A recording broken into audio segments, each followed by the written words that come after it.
పార్లమెంట్లో వందే మాతరంపై చర్చ సందర్భంగా ఎంపీ చామల కిరణ్ కుమార్ రెడ్డి స్పందించారు. 1896లో రవీంద్రనాథ్ ఠాగూర్ దేశ ప్రజల కోసం కాంగ్రెస్ సెషన్లో వందే మాతరం పాడారని గుర్తు చేశారు. కాంగ్రెస్కు సంబంధించినటువంటి ఏఐసీసీ, పీసీసీ, డీసీసీ మీటింగ్లలో వందే మాతర గీతాన్ని పాడతామని చెప్పారు. కానీ బీజేపీ నాయకులు తమ పార్టీ కార్యక్రమాలు, ఆర్ఎస్ఎస్ మీటింగ్లలో జాతీయ గీతాన్ని ఆలపించారని ఆరోపించారు. ఇక బీజేపీ చరిత్రను వక్రీకరించి ప్రజలను తప్పుదోవ పట్టిస్తోందన్నారు ఎంపీ చామల కిరణ్ కుమార్ రెడ్డి. పార్లమెంట్లో వందే మాతరంపై చర్చ తీసుకురావడం జరుగుతుంది. దీంట్లో మేమందరం కూడా పాల్పంచుకుంటున్నాం.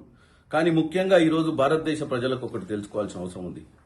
1896లో వందే మాతరం అనే గానాన్ని ఆ రోజు ప్రజల కోసం కాంగ్రెస్ పార్టీ సెషన్స్లో రవీంద్రనాథ్ ఠాగూర్ గారు పాడటం జరిగింది.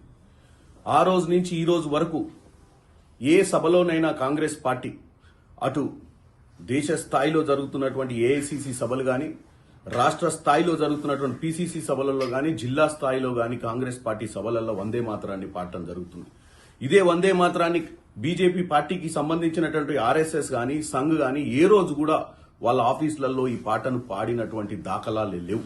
సడన్ గా ఈ రోజు బీజేపీ పార్టీ వందే మాతరం గురించి, వందే మాతరం గొప్పతనం గురించి పార్లమెంట్లో చర్చ ఎందుకు తీసుకురావాలనుకుంటుందంటే, ఆ రోజున్నటువంటి నాయకులు గాంధీ గారిని కానీ, నెహ్రూ గారిని కానీ వారి మీద చరిత్రలో వారు చెయ్యని విషయాలను వారి గురించి చెడుగా మాట్లాడి ప్రజలను తప్పుతో పట్టేయాలని చూస్తున్నారు. డెఫినెట్ గా వాళ్లే కాదు, మేము కూడా చర్చలో పాల్గొంటాం, వాస్తవాలను తీసుకొస్తాం ప్రజల ముందుకు. ఎందుకంటే పదే పదే బీజేపీ వాట్సాప్ యూనివర్సిటీ ద్వారా మా నాయకులను ఎలాగైతే వాళ్ళ మీద తప్పుడు చరిత్ర గురించి రాసి తప్పుదో పట్టేయాలని చూస్తున్నారో, దాన్ని మేము కూడా ఈరోజు ప్రియాంక గాంధీ గారు మాట్లాడతారు, తెలంగాణ నుంచి నేను కూడా మాట్లాడుతున్నాం.